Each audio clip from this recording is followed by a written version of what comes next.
Force defence academy 11th 12th plus NDA graduation plus CDS और FCAT में selection के लिए आज ही ज्वाइन करें। Admissions open. कमांडो बनोगे? Yes sir. इस बार भारत माता की जय हाथ खड़ा करके नहीं बोला ना तो उसको नहीं भेजेंगे हम इंडियन आर्मी में, ठीक है? बोलो भारत माता की जय। सब जाना चाहता है इंडियन आर्मी में। चलो आज का जो हमारा टॉपिक होने वाला है, काफी सारे जो भाई बंधु है जो हमारे साथ यूट्यूब पर जुड़े हुए हैं उनके लिए एक पर्सनल मैं एक टॉपिक निकाल के लाया हूं कि कैसे आपको इंजरी से बचना है, चोट लगने से कैसे आप बचें रनिंग के दौरान। अगर आपको चोट लग गई तो आप काफी समस्या में पड़ सकते हैं। हो सकता है आपकी नियर बाय अगर वैकेंसी हो तो आपको तकलीफ आ सकती है और आपका 1 साल बेकार हो जाए। सबसे मेन चीज आज जो हम जिस टॉपिक पे बात करने वाले हैं, इस टॉपिक को आपको गहराई से समझना है और उसके साथ अपनी रनिंग को फॉलो करना है। इंजरी होती क्या है, आखिर चोट कैसे लगती है और ये किस प्रकार की होती है। देखो इंजरी 2 टाइप से होती है। एक तो हो जाती है हमारा जब हम रनिंग कर रहे होते हैं, रनिंग के दौरान मसल्स के अंदर आ जाती है जो कि दिखाई नहीं देती है। एक तो वो इंजरी होती है। एक विजुअल इंजरी होती है जो दिखाई देती है, मतलब कि दौड़ते हुए आपको कुछ लग गया हो, चुभ गया हो, पैर फ्रैक्चर हो गया हो, उसके अंदर स्वेलिंग आ गया हो। आज जिस टॉपिक पर हम आपको बताने वाले हैं बातें, अगर आपने इस टॉपिक के मतलब कि इस वीडियो को पूरा वॉच किया तो आपको पता चल जाएगा कि आपको इंजरी में रनिंग करना चाहिए या नहीं करना चाहिए। सबसे पहली बात, इंजरी से कैसे बचें, आज इस टॉपिक को हम क्लियर करते हैं। इंजरी से बचने के लिए आपको सबसे पहले नीड होती है कि आपको इंजरी से बचाएगा कौन। सबसे ज्यादा इंजरी होती किसे? एक रनर को। क्योंकि आप इंडियन आर्मी के अंदर दौड़ कर ही इंडियन आर्मी पास कर सकते हैं, तो सबसे ज्यादा इंजरी होने के चांसेस पैर के अंदर होता है। पैर के अंदर अगर मैं बात करूं सबसे पहले इंजरी की, तो खड़ा हो जा, शूज निकाल दे, जल्दी कर, फास्ट एक्शन में रहा कर जल्दी। देखो अब ये बच्चे से मैं स्टार्ट करता हूं कि इंजरी आखिर स्टार्ट कहां से होती है। मान लो आप डायरेक्टली रनिंग करना स्टार्ट करते हैं, नंगे पैर आप सड़क पे दौड़ना स्टार्ट करते हैं या फिर ग्राउंड पे स्टार्ट कर देते हैं, तो ग्राउंड पे कई बार ऐसी चीजें गिरी हुई रहती है जिससे आपके पैर फट जाते हैं, पैरों के बीच में उंगलियों के बीच में लग जाना या फिर आपके उंगलियों के नीचे छाले पड़ जाना, ये सारे इंजरी दिखाई देने वाली चीजें जो कि आपको दिखाई देगी। अब उस टाइम पर भी अगर आप रनिंग कर रहे हैं तो ये घाव आपका ज्यादा बढ़ेगा, कम नहीं होगा। पर्सनली हिदायत देता हूं मैं आपको कि जब आपके घाव ऐसे दिखाई देने लगे और बढ़ने लगे तो आपको नंगे पैर नहीं दौड़ना है। सबसे ज्यादा आपको सेफ रखता है, सेफ साइड होती है शूज।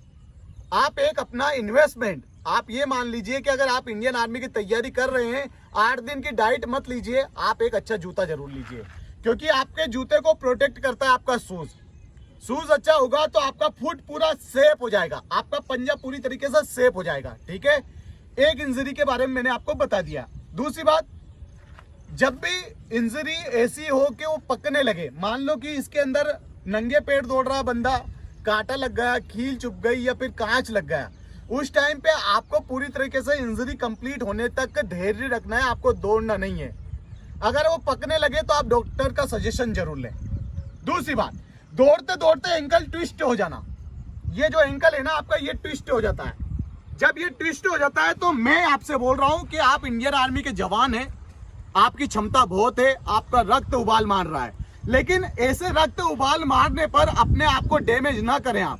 डैमेज कैसे? मान लो कि एंकल ट्विस्ट हुआ, मोड़ के बता बेटा, दौड़ते दौड़ते ये ऐसे झुक गया और आपके रात भर के अंदर स्वेलिंग नहीं आई इस पैर पे, तो आप अगले दिन रनिंग कर सकते हैं। अगर आपके पंजे के ऊपर थोड़ा बहुत भी सूजन आ गया है, स्वेलिंग आ गई है, तो आपको नहीं दौड़ना है।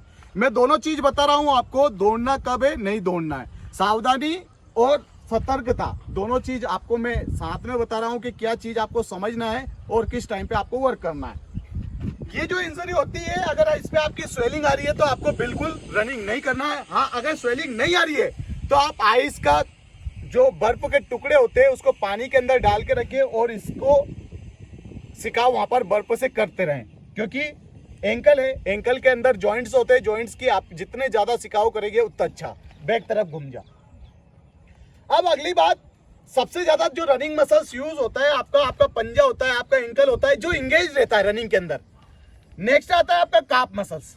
काफ मसल्स हड्डियों से घिरा नहीं रहता है, ये सेपरेट होता है, ठीक है, इसके अंदर कोई हड्डियां नहीं होती है। तो सबसे अच्छी बात, अगर आपका काफ मसल्स पेन हो रहा है तो आपको रनिंग बंद करने की जरूरत नहीं है। एक और सावधानी, जितने भी लोग बोलते हैं कि डायरेक्टली पंजों पे दौड़ो, गलत बात है। आपको बिल्कुल ऐसा नहीं करना है, क्योंकि पहले ही दिन से बंदा अगर पंजे पे चला जाएगा तो ये काफ मसल्स बहुत ज्यादा टाइट हो जाएगी आपकी, और डेफिनेटली आपको कम से कम 20 से 25 दिन का इंतजार करना पड़ेगा, अदरवाइज ये आपको दौड़ने नहीं देगा।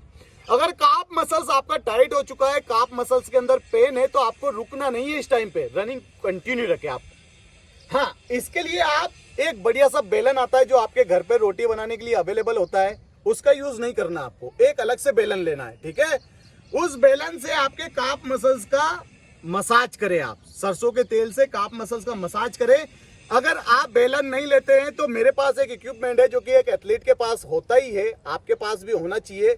रोलर एक आता है, आप अगर सर्च करेंगे नेट पर, गूगल पर डालेंगे रोलर फॉर मसाज, तो आपको मिल जाएगा। उस रोलर से आप अपनी मसाज कर सकते हैं।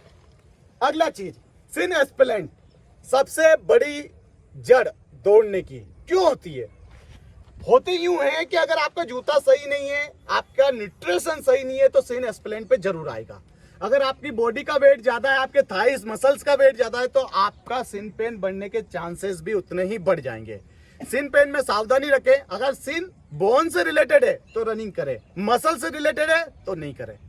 मसल से रिलेटेड है तो रिकवरी करें। उसके लिए देखो, मैं थोड़ी डिफिकल्ट लैंग्वेज बोल रहा हूं, हो सकता है कि आपको समझ में नहीं आए। अगर समझ में नहीं आए तो कमेंट करें, मैं इनके इंडिविजुअल वीडियोस बनाकर डाल दूंगा, ठीक है। इसके बाद सबसे बड़ा जो आता है दर्द, वो होता है लिगामेंट, आपकी कटोरियां, कट कट की आवाज जहां से आती है, ठीक है।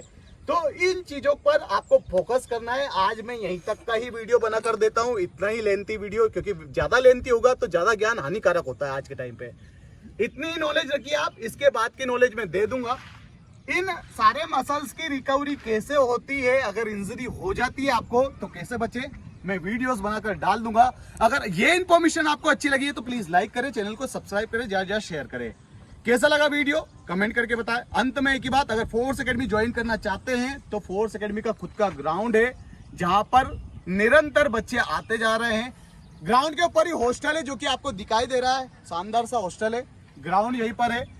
अगर प्रिपरेशन करना चाहते हैं, जिनकी भी भर्ती आ चुकी है वो आ सकते हैं। एक और बात, एसएससी जीडी के लिए स्पेशल बैच स्टार्ट हो चुकी है, बॉयज और गर्ल्स 10वीं 12वीं अगर आप पास है तो आप आ सकते हैं। Indore force defence academy, physical और रिटर्न दोनों की प्रिपरेशन होती है यहाँ पर। आने के लिए अगर आप संपर्क करना चाहते हैं तो नंबर है हमारे 9691007672। अंत में एक बात, जय हिंद, जय भारत, इनकलाब जिंदाबाद, भारत माता की जय।